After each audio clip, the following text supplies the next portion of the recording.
good afternoon. Welcome back to our vlog. Ngayon po ay gagawa po ako ng soap. Fresh vegetable soap. Masarap po yun. Yun po ang kakain ko. Kasi nagpa-badlist po ako. As Wednesday po ngayon.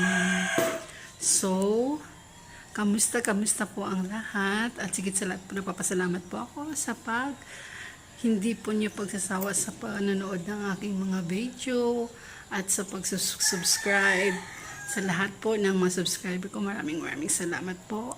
At sa baguhan pa lang po dito sa aking channel, paki-click po ng subscribe and don't forget to click the bell button para updated po kayo sa aking mga bagong video.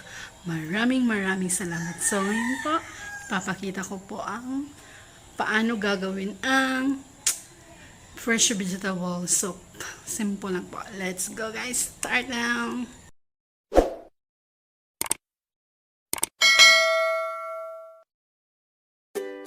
So ngayon guys, is gagawa po tayo ng fresh vegetable soup recipe.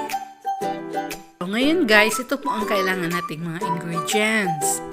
Carrots, kalabasa, sayote, potato and black pepper, salt, garlic, nor cubes, onion. Ngayon guys, ang una po natin gawin ay hugasan po ng maigi ang mga gulay para po malinis.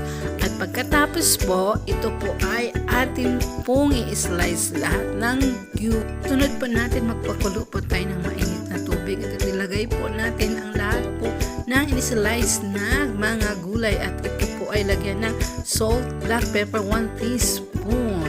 Sunod po natin ay yung pinakulong gulay po ay lagay po natin sa blender. Lagyan po ng 1 nor cubes at yung sabaw po ng pinakuloang gulay. Ito po ay ihalo doon at i-blend.